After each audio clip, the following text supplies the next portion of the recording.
आदाब अर्ज़ है नाज़रीन, मैं आसिफ अली और आप देख रहे हैं रूबी उर्दू न्यूज़। सबसे पहले नजर डालेंगे अहम खबरों पर।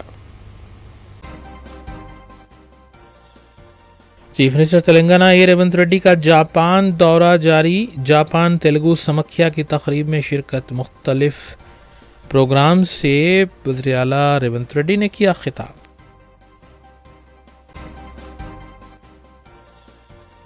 कांग्रेस हुकूमत अपनी नाकामियों की वजह ही से ख़त्म होगी। गुजार सदर बीआरएस के टी रामाराव ने की पेश क़यासी।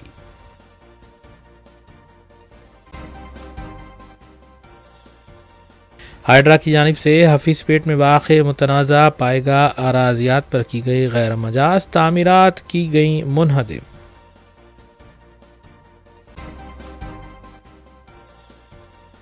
इंटरमीडिएट नताइज 22 अप्रैल को डिप्टी चीफ मिनिस्टर जारी करेंगे। तमाम तर तैयारियां की गई मुकम्मल।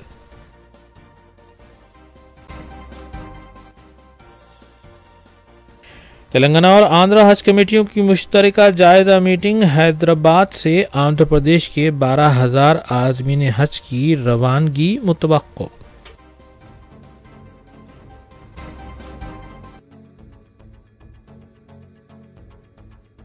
नाज़रीन, इस अहम खबर के साथ दीगर खबरों पर तफसीली नज़र डालेंगे।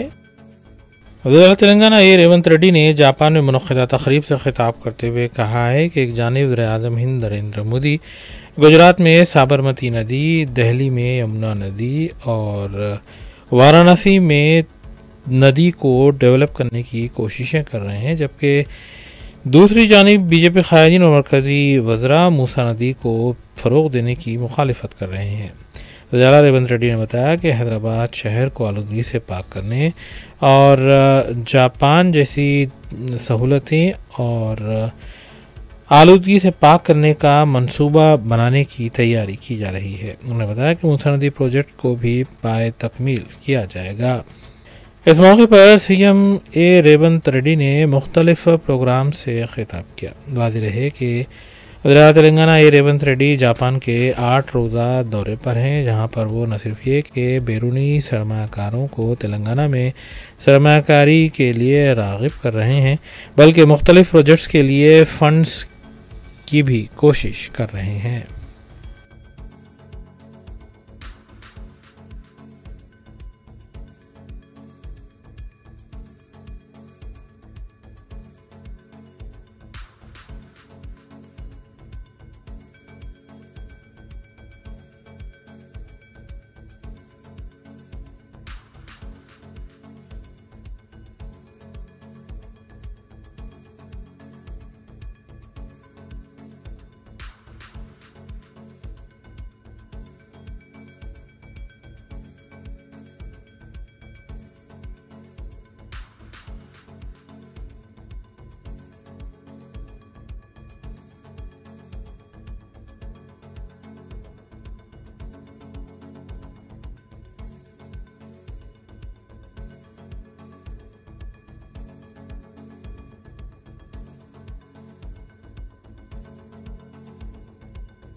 बीआरएस वर्किंग प्रेसिडेंट के टी रामाराव ने पार्टी की सिल्वर जुबली तकरीब के सिलसिले में मुनक़्क़दा इजलास को मुखातिब किया। उन्होंने कहा कि कांग्रेस क़ायदीन ये बात गलत कह रहे हैं कि बीआरएस हुकूमत को गिराने की कोशिश कर रही है। हालांकि हक़ाइक़ यह है कि कांग्रेस हुकूमत को ख़त्म करने की ज़रूरत ही नहीं, बल्कि ये अपनी नाकामियों की वजह से खुद ब खुद ख़त्म हो जाएगी। उन्होंने कहा कि वज़ीर आला तेलंगाना ए रेवंत रेड्डी हाइड्रा और मूसा नदी के नाम पर गरीब आवाम को बेघर कर रहे हैं, जबकि केसीआर हुकूमत ने कमज़ोर तबक़ात को डबल बेडरूम मकानात फराहम किए थे। इस मौके पर टी श्रीनिवास यादव, गोपीनाथ पद्मा राव के अलावा दीगर भी मौजूद थे। सोनिया गांधी A2గా రాహుల్ గాంధీని పెట్టారు। మొత్తం దేశమంతటనేమో కాంగ్రెస్ యాడాడుందో అక్కడ లొల్లి చేసిండ్రు, బీజేపీని మోడీని తిట్టుకుంటూ బయటకు వచ్చి నిరసనలు చెప్పారు। ఇక్కడ కూడా ఏదో చేసినట్టు మహేష్ కుమార్ గౌడ్ పాపం ఇంకా కొంతమంది పోయి లొల్లి పెట్టినట్టు చేసిరు। కానీ రేవంత్ రెడ్డి మాత్రం ఒక్క మాట మాట్లాడలే ఈ రోజు వరకు। ఏది వాళ్ళ నాయకత్వం మీద, వాళ్ళ టాప్ లీడర్షిప్, సోనియా గాంధీ రాహుల్ గాంధీ మీద కేసు అయితే, ఛార్జ్ షీట్ అయితే, దేశంలో ఉన్న కాంగ్రెస్ వాళ్ళందరూ మాట్లాడుతుంటే రేవంత్ రెడ్డి మాత్రం కుయ్యి లేదు, కయ్యి లేదు, సడి లేదు, సప్పుడు లేదు. ఎందుకు అంటే ఒక గంత దృఢమైన బంధం, చోటే బాయిది బడే బాయిది, అంత దృఢమైన బంధం అన్నట్టు. ఆయన కాపాడుతాడు, ఈయన కాపాడుతాడు. సెంట్రల్ యూనివర్సిటీ భూముల్లో బుల్డోజర్లు పంపిండు రేవంత్ రెడ్డి, అక్కడ జింకలు చంపుతుండు అని చెప్తే నేను ప్రధానమంత్రి గారిని అడిగిన, అయ్యా ప్రధానమంత్రి గారు నీకు సంవత్సరానికి ఒకసారి యాదికి వస్తుంది తెలంగాణ. ఏప్రిల్ 2024లోనేమో ఆ రోజు అన్నావు ఇక్కడ ఆర్ఆర్ ట్యాక్స్ వసూలు చేస్తారు, తెలంగాణలో అవినీతి రాజ్యం వెళ్తుందన్నావు. సంవత్సరం అయిపోయింది, యానివర్సరీ కూడా అయిపోయింది, మరి ఇంతవరకు దాని మీద ఏం కార్వాయి లేదు, దాని మీద ఏం స్టడీ సపోర్ట్ లేదు, ఒక కేసు లేదు. ఏమైంది ఆర్ఆర్ ట్యాక్స్ అని చెప్పి ఆరా తీసింది లేదు. మళ్ళీ ఇప్పుడు సంవత్సరానికి వచ్చి రేవంత్ రెడ్డి ప్రభుత్వం అరాచకం చేస్తున్నది, సెంట్రల్ యూనివర్సిటీలో బుల్డోజర్లు పంపుతుంది అంటున్నావు కదా. సెంట్రల్ ఎంపవర్డ్ కమిటీ రిపోర్ట్ ఇచ్చింది, స్పష్టంగా రిపోర్ట్ ఇచ్చింది, ఇలా ఫైనాన్షియల్ ఫ్రాడ్ జరిగింది, తప్పకుండా ఇన్వెస్టిగేటివ్ ఏజెన్సీలు ఇలా రావాలి, ఎంక్వైరీ చేయాలని చెప్పి వాళ్ళు సుప్రీంకోర్టు అపాయింట్ చేసిన కమిటీ రిపోర్ట్ ఇచ్చింది. మరి రిపోర్ట్ నీ కాడు ఉంది కదా, వెంటనే ఇప్పుడే సిబిఐనో సివిసినో వెంటనే పంపి, నిజంగా నువ్వు రేవంత్ రెడ్డి ఒకటి కాకపోతే ఇన్వెస్టిగేషన్ చెయ్యని అడిగిన, సప్పుడు లేదు. అమృత్ స్కామ్ జరిగింది, రేవంత్ రెడ్డి బామ్మర్దికి 1137 కోట్ల కాంట్రాక్ట్ ఇచ్చిండు, ఆయన కంపెనీకి అర్హతనే లేదు అని చెప్పి ఢిల్లీ దాకా పోయి షికాయత్ చేసిన, సప్పుడు లేదు. పొంగులేటి శ్రీనివాసరెడ్డి ఇంటి మీద, తెలంగాణ రెవెన్యూ మినిస్టర్ ఇంటి మీద ఈడీ రైడ్ అవుతుంది, రైడ్ అయ్యి కూడా 200 రోజులు దాటిపోయింది. ఇప్పటి వరకు ఈడీ వాడు చెప్పాడు, శ్రీనివాసరెడ్డి చెప్పాడు ఏం దొరికిందిరా అయ్యా అంటే. టీవీలలో మాత్రం స్క్రోలింగ్లు వచ్చినాయి, కౌంటింగ్ మెషిన్లు పోతున్నాయి, బాగా పైసలు దొరికినాయని వచ్చినాయి. ఏం దొరికిందో పరమాత్మకే తెలవాలి. ఇదంతా ఎందుకు చెప్తున్నా అంటే, 2 పార్టీలు తెలంగాణలో మాత్రం దొందే, ఇద్దరు ఒకటే, ఇద్దరు తెలంగాణ ప్రజల ప్రయోజనాలు వాళ్ళకి పట్టాయి, తెలంగాణలో ప్రజా పోరాటాలు వాళ్ళకి ఇష్టం లేదు, తెలంగాణ బాగుండు అంతకంటే ఇష్టం లేదు.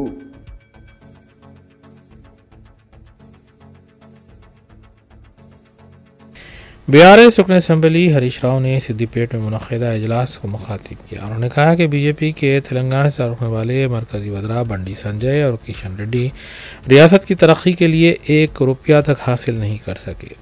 उन्होंने बताया कि बीआरएस और कांग्रेस में मैच फिक्सिंग है, इसलिए सेंट्रल यूनिवर्सिटी की अराजी तनाज़े पर मरकज़ खामोशी अख्तियार किए हुए है। हरीश राव ने पेश ख्यासी की कि मुस्तक़बिल में जितने भी इंतखाबात मुनक़्क़िद होंगे उनमें फिर से तेलंगाना भर में गुलाबी परचम लहराएगा। इस इजलास को बीआरएस रुकन असम्बली के प्रभाकर रेड्डी के अलावा दीगर क़ायदीन ने भी खिताब किया। దయచేసి మీరు మోటార్ బైకులు నడపడం కానీ, సైకిల్ నడపడం కానీ, ఈతకు వెళ్ళడం కానీ మీరు తల్లిదండ్రులకు చెప్పకుండా చేయొద్దు. కోచ్ పెట్టుకోవాలి, లైఫ్ జాకెట్స్ పెట్టుకోవాలి, ఈత నేర్చుకోవాలి, కానీ with all measures, with all safety measures you should learn. దానికి మంచి స్విమ్మింగ్ పూల్ కూడా ఉంది సిద్దిపేటలో. లేదు చెరువులో కొట్టాలన్నా కూడా అది సేఫా కాదా, అక్కడ మీ పేరెంట్స్ కానీ ఎవరైనా స్విమ్మర్ కానీ ఉన్నప్పుడు మాత్రమే నేర్చుకుంటే ఇబ్బంది రాదు. కానీ మీరు ఎవ్వరికీ చెప్పకుండా వెళ్ళి చేస్తే చాలా ఇబ్బంది అవుతుంది. జనరల్గా మనం ఏమనుకుంటాం, నేటి బాలలే రేపటి పౌరులు, ఇది మనం ఎప్పుడు మాట్లాడుకునేటువంటి స్లోగన్. కానీ నేటి జాగ్రత్త రేపటి భవిష్యత్తు. ఈరోజు మనం జాగ్రత్తగా ఉంటే రేపు భవిష్యత్తులో భద్రంగా ఉంటాం. జాగ్రత్త తీసుకోలేదనుకోండి, చిన్న ఇబ్బంది అయినా, ఒక చెయ్యి ఫ్రాక్చర్ అయినా, ఒక కాలు ఫ్రాక్చర్ అయినా, ఒక ఐ ఎఫెక్ట్ అయినా, you will suffer life time. ఒక కాలు ఫ్రాక్చర్ అయితే నువ్వు రన్నర్గా పరిగెత్తగలుగుతావా జీవితంలో? ఒక చెయ్యి ఫ్రాక్చర్ అయితే బరువు ఎత్తగలుగుతావా లైఫ్లో? ఒక కన్నుకి ఏదైనా ఇబ్బంది అయిందనుకో లైఫ్ టైం సఫర్ అవుతాం కదా. అందువల్ల మనము నేటి జాగ్రత్త రేపటి భవిష్యత్తుకు భద్రత. ఆ జాగ్రత్త అనేటువంటి తప్పకుండా పిల్లలుగా తీసుకోవాలి. నార్మల్గా యంగ్ ఏజ్లో మనకేముంటుందంటే కొంచెం విల్ బి ఫ్రీ, ధైర్యం ఎక్కువ ఉంటుంది, ఏదో చేసేయాలనుకుంటాము, ఫ్రెండ్స్తో కలిసి వెళ్తూ ఉంటాము. మనం భవిష్యత్తు గురించి ఆలోచించకుండా చేయడం వల్ల ఇలాంటి కొన్ని ఇబ్బందులు వస్తూ ఉంటాయి. నేటి ఆలోచన రేపటి అద్భుతాలు. లైక్ ఇప్పుడు మీరు సమ్మర్లో నాకు చాలా సంతోషం అనిపించింది, చాలామంది పిల్లలు మాట్లాడుతూ నేను 1 అవరే మొబైల్ వాడతాము అంటున్నారు. If it is true I'm the happiest person. But కొంతమంది పిల్లలు hours together they are spending that time on mobiles. చాలా మొబైల్. చివరికి నేను చిన్నపిల్లలు చూస్తూ ఉన్నా ఈ మధ్య, అమ్మ నాన్న అన్నం పెట్టాలంటే ఇంతకుముందు సంకలు వేసుకొని చందమామను చూపించేవాళ్ళు, కోతిని వస్తుందనో లేకపోతే ఇంకేదో వస్తుందనో పిట్టలను చూపించి అన్నం పెట్టేవాళ్ళు. ఇప్పుడు ఏమైంది, మొబైల్ చేతికి ఇచ్చి కుక్కేదో చెప్తుంది నోట్లే.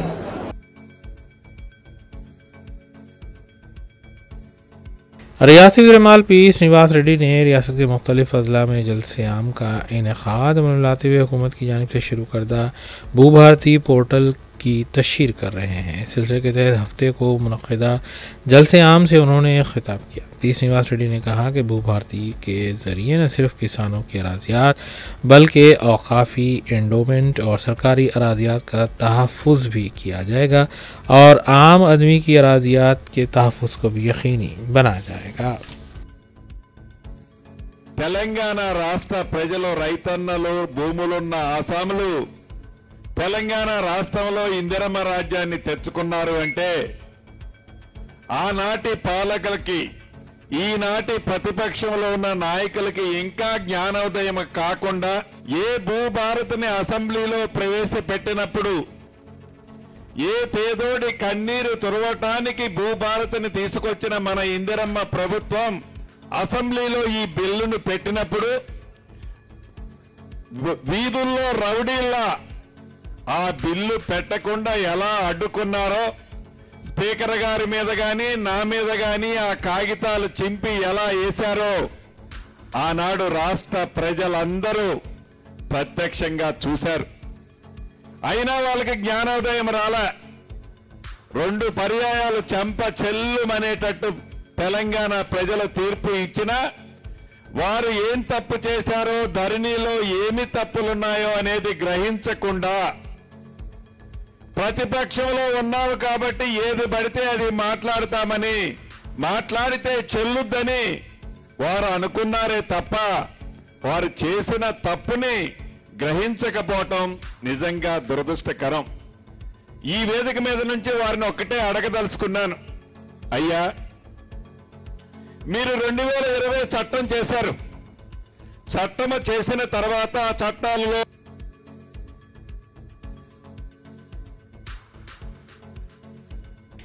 तेलंगाना और आंध्र प्रदेश की हज कमेटियों के दरमियान एक मुश्तरका राबिता इजलास हफ्ते को doctor BR Ambedkar Telangana secretariat में मुनक़्क़िद हुआ, जिसमें हज 2025 के इंतजामात का जायज़ा लिया गया।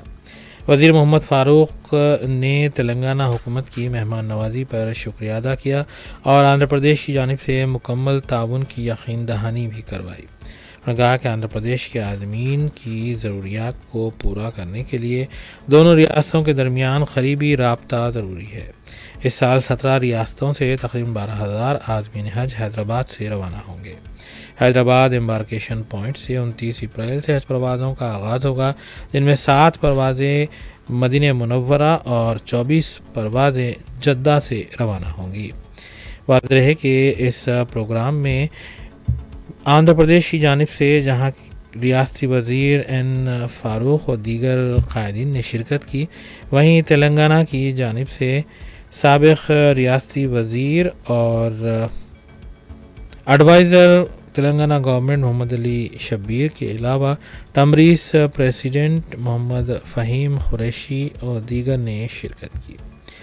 ऐसे मौके पर अपने खिताब में adviser to government Mohammed Ali Shabbir ने कहा कि तेलंगाना हुकूमत हमेशा ही से हाजियों की खिदमत करती आई है। उन्होंने कहा कि तेलंगाना हुकूमत हैदराबाद एम्बार्केशन पॉइंट से रवाना होने वाले तमाम आज़मीन बशमूल आंध्र प्रदेश के 1200 आज़मीन को मुकम्मल इज़्ज़त व एहतराम और सहूलतों के साथ रुखसत करेगी।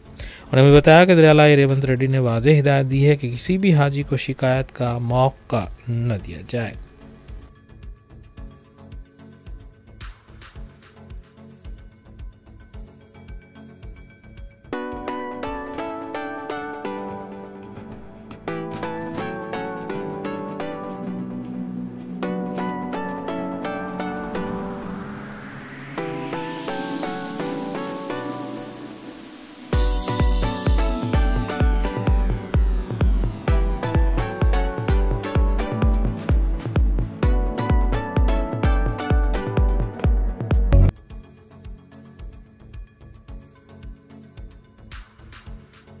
शहर के बस में वाक़े Nizam's institute of medical sciences hospital में हफ्ते की शाम अचानक आग भड़क उठी। आग इमरजेंसी ब्लॉक की 5वीं मंजिल पर लगी, जिससे अस्पताल में भगदड़ मच गई। जैसे ही आग की इत्तला मिली, निम्स के स्टाफ ने फौरी तौर पर पुलिस और फायर ब्रिगेड को मुतल्ला किया। फायर अमला मौके पर पहुंचकर आग पर काबू पाने की कोशिशों में जुट गया। आग की शिद्दत के बायस अस्पताल के अहाते में घना धुआं फैल गया था, जिसकी वजह से मरीजों को सांस लेने में दुश्वारी का सामना करना पड़ा। खौफ के मारे मरीज और इनके तीमारदार अस्पताल से बाहर की तरफ दौड़ पड़े, जबकि आतिशफरो अमले ने इस आग पर काबू पाया।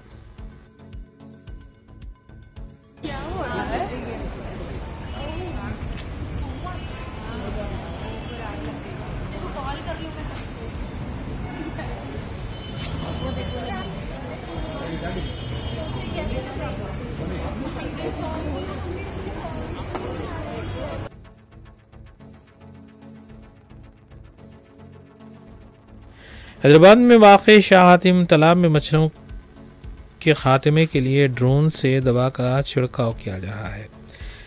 गुमदान कुतुब शाही रोड पर वाक़ शाह हातिम तालाब मच्छरों की अफजाइश के लिए मशहूर है, जबकि इस पर काबू पाने के लिए जारी मुहिम के तहत ये काम अंजाम दिया गया है। इससे कबल पानी में उगने वाले आबी पौधों को साफ करने और एक तैरती मशीन लगाई गई थी, क्योंकि पौधे मच्छरों की अफजाइश का जरिया समझे जाते हैं। इस इक़दाम का मकसद मच्छरों की अफजाइश को मुसरअंदाज में रोकना है। पहले मरहले में पानी पर फैले हुए घने पौधों को हटाया गया और उसके बाद पानी पर दवा को छिड़क कर लार्वा को ख़त्म करने और मच्छरों की मज़ीद अफजाइश रोकने की कोशिशें जारी हैं।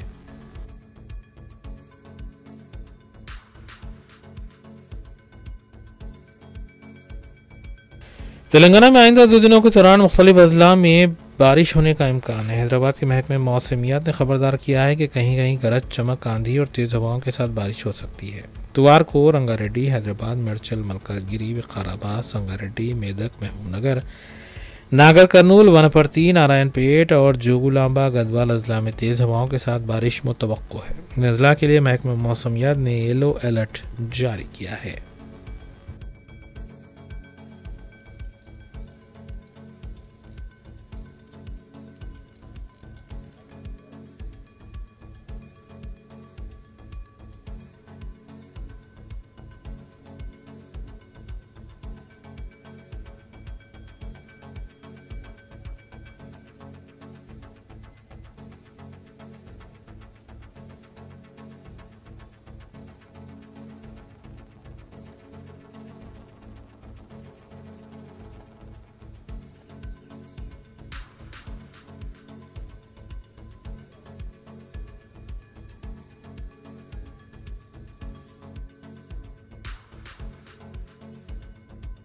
नाज़रीन, इस अहम खबर के साथ दीगर खबरों पर तफसीली नजर डालेंगे सना अहमद के साथ।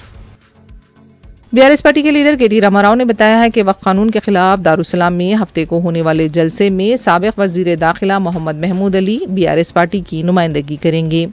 मीडिया से बात करते हुए केटीआर ने कहा कि राज्यसभा में भी हमने वक्फ कानून के खिलाफ वोट दिया है और हम इस मौक़िफ़ पर कायम हैं कि वक्फ कानून मुनासिब नहीं है। नहीं, वक्फ अमेंडमेंट एक्ट के खिलाफ हमने राज्यसभा में वोट भी किया और आवाज भी उठाया कि ये जो गवर्नमेंट कर रही है गलत है। तो आज दारुसलाम में भी हमारे तरफ से हमारे former deputy chief minister Mohammed Mahmood Ali साहब पार्टी को रिप्रेजेंट कर रहे हैं और वहां पे फिर एक बार जो राज्यसभा में हमने आवाज उठाई, जो अब बात हमने वहां भी कही और जो वोट हमने खिलाफ दिया, उन सबको लेकर आज फिर एक बार हमारा स्टैंड साफ किया जाएगा।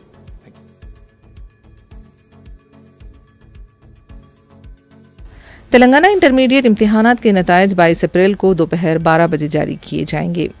नायब वज़ीर आला भट्टी विक्रमार्का नतायज को जारी करेंगे। वाज़ेह है कि 5 मार्च से 25 मार्च तक इंटरमीडिएट के इम्तिहानात मुनक़िद किए गए थे। साल अव्वल के लिए 4,88,000 और साल दूम के लिए तकरीबन 5,08,253 तलबा ने इम्तिहान में शिरकत की थी।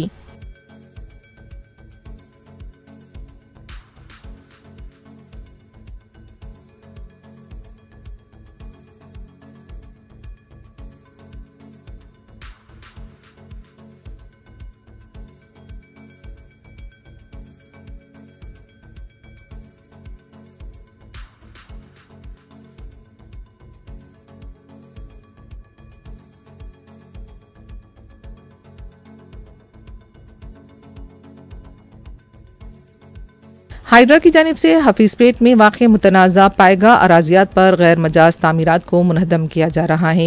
ये अराजी 2,000 करोड़ रुपये की बताई जाती है। तफसीलात के मुताबिक तेलुगु देशम के रुकन असम्बली की मिल्कियत वाली वसंता ग्रुप इस अराजी पर मुबैना मिल्कियत का दावा कर रही है। हफ्ते के दिन हफीजपेट और माधवपुर में real estate company Vasanta group के खिलाफ कार्रवाई की गई। ये कंपनी तेलुगु देशम के रुकन असम्बली वसंता कृष्ण प्रसाद की बताई जा रही है। 20 एकड़ अराजी पाएगा की बताई जा रही है। हाइड्रा का कहना था कि सर्वे नंबर के साथ मुबैना छेड़छाड़ की गई है। हाइड्रा कमिश्नर ने तस्दीक की है कि हक़ाइक़ का पता चलाने के बाद ये इंतज़ामी कार्रवाई अंजाम दी जाएगी।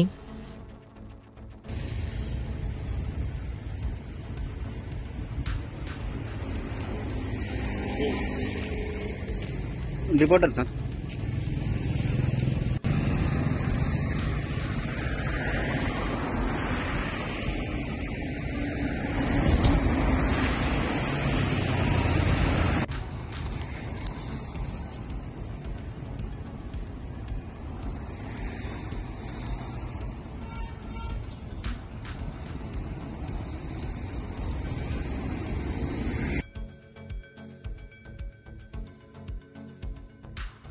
हाइड्रा की जानिब से वनस्थलीपुरम के अंजापुर में गैर मजाज आइसक्रीम कंपनी को भी मुनदिम कर दिया गया है।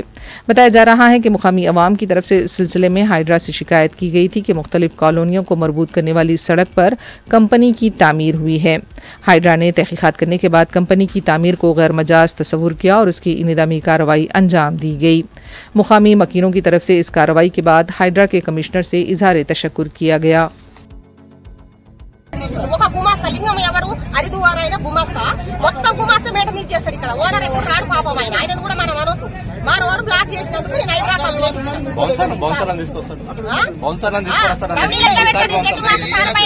కూడా తీసేయండి ఇమీడియట్ గా తీసేయండి రోడ్ సార్ 30 సంవత్సరాలు రోడ్ రాజకీయ నాయకుడు అండ ఉంది ఒక వ్యక్తి అండ ఉంది వాని పేరు తొందర కూడా బయటకు వస్తుంది ఇక్కడ వాని చెయ్యి ఆ దుర్మార్గం చెయ్యి ఉంది ఇక్కడ ఆ అండ చూసుకొని రోడ్ మూసింది మాకు రోడ్ కావాలి మాకు ఎవరితో ఏం వద్దు 40 ఫీట్ల రోడ్ కబ్జా చేసి 1974 లేఅవుట్ అయింది లేఅవుట్ అయిన కాంచెల్ రోడ్ ఉంది 2000 शहर हैदराबाद में जुमे की शाम हुई 1 घंटे की बारिश से कई दरख्त होर्डिंग्स उखड़ गए। ज़ेरे तामीर इमारतों के शेड्स भी गिरे हुए देखे गए। हाइड्रा की तरफ से 70% शिकायतों की यकसुई का दावा किया गया है। बताया जाता है कि सैकड़ों दरख्त गिर गए थे। दरख्तों के गिरने के बाद बरक़ी सरबराही भी मजदूद हुई थी। बताया गया है कि तकरीबन 50 से ज़्यादा फेडर्स के तहत बरक़ी सरबराही मजदूद रही। रात देर गए बरक़ी सरबराही बहाल की गई। ताहम हफ्ते की सुबह भी बाज़ इलाकों से बरक़ी सरबराही की मजदूद रहने की इतलात मिली हैं। शहर के कई नशेबी इलाकों में पानी जमा देखा गया। मकानात में भी पानी दाखिल हो गया था। कई मुकामात पर घंटों ट्रैफिक जाम रही। हफ्ते को भी दरख्तों को हटाने का काम जारी रहा। महकमे मौसमियत ने बारिश का सिलसिला जारी रहने की पेश क़यासी की है। अजला पर इसका असर पड़ सकता है।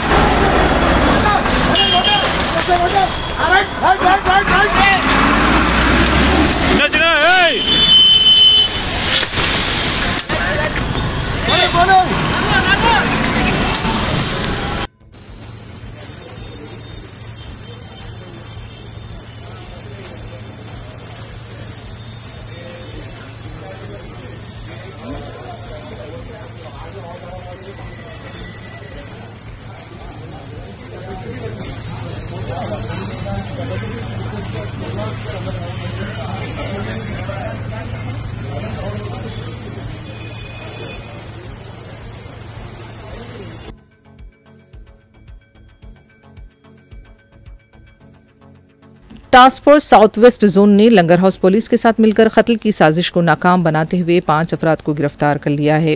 मीडिया से बात करते हुए एडिशनल डीसीपी साउथ वेस्ट ने बताया कि लंगर हाउस के साकिनान सैयद अफरोज, मोहम्मद शाह अवैस, अरबाज खान, सैयद फिरदौस और हुमायूं नगर के साकिन इम्तियाज अली को गिरफ्तार किया गया है।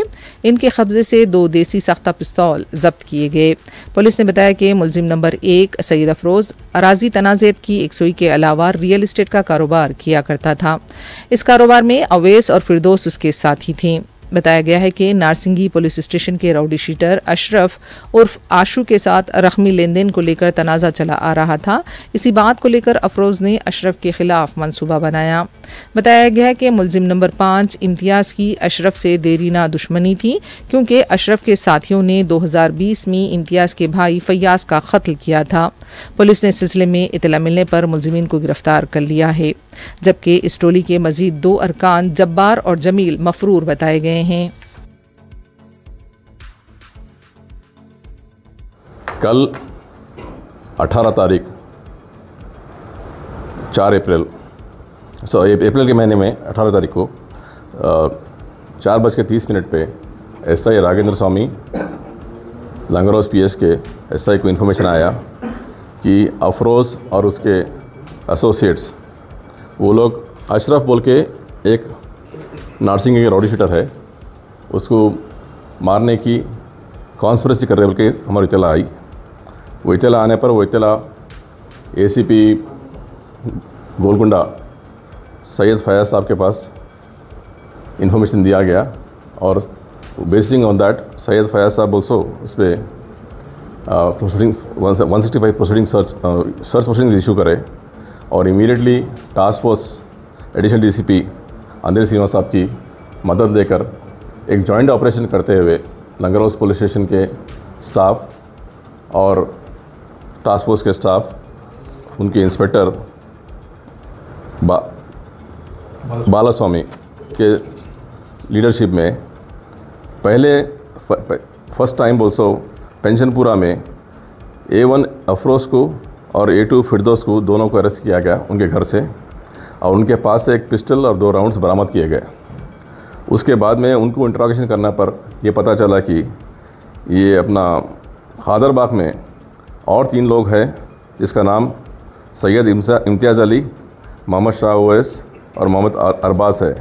इमीडिएटली ये टीम्स वहाँ पर जाके चेक करे तो एक कॉलिस गाड़ी में ये तीनों मिले और उनके पास से, उनके पोजीशन से एक पिस्टल और 3 राउंड्स मिले हैं पुलिस को। ये इनका मेन ऑब्जेक्टिव ऑल्सो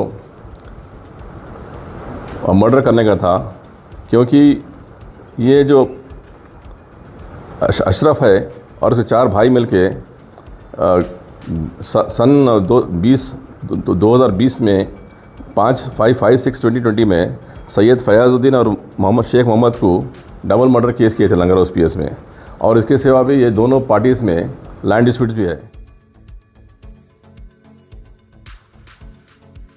सूर्यापेट जिले के चेलुकुरु मंडल में इंजीनियरिंग की तालिबान ने कॉलेज की इमारत से छलांग लगाकर खुदकशी कर ली। बताया जाता है कि खुदकशी से पहले कृष्णावेनी की मां भी हॉस्टल में मौजूद थी। सुबह कॉलेज इमारत से कृष्णावेनी ने छलांग लगाकर खुदकशी कर ली। मुतवफ़िया का ताल्लुक मंचिरियाल जिले के जयपुर मंडल से बताया गया है। कॉलेज इंतजामिया की मुबैना हरासानी या फिर ख़ानदानी मसाइल, दोनों जावियों से इसकी तहकीक़ात की जा रही हैं।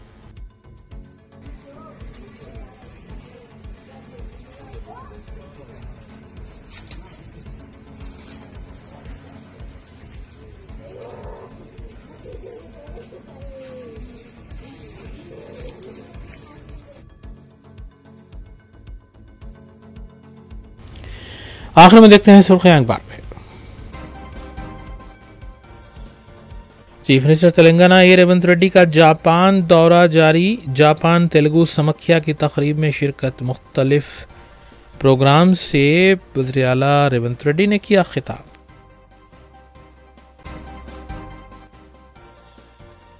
कांग्रेस हुकूमत अपनी नाकामियों की वजह ही से खत्म होगी। गुजार सदर BRS के टी रामाराव ने की पेश क़यासी।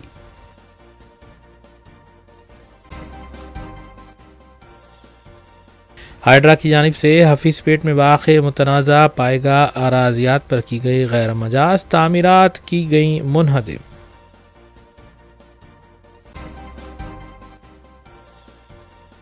इंटरमीडिएट नताइज 22 अप्रैल को डिप्टी चीफ मिनिस्टर जारी करेंगे। तमाम तर तैयारियां की गई मुकम्मल।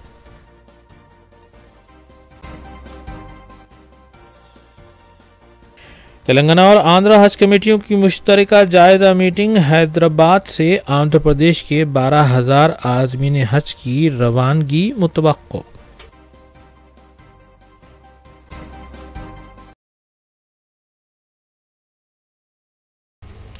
इसी के साथ रूबी न्यूज़ यहीं अख्ताम पजीर होती हैं। रियासती, कौमी और बैनुल-अक़वामी खबरों के लिए देखते रहिए रूबी न्यूज़। हम इस उम्मीद के साथ आपसे इजाज़त लेंगे कि आपका आने वाला दिन अच्छा होगा। अस्सलाम वालेकुम।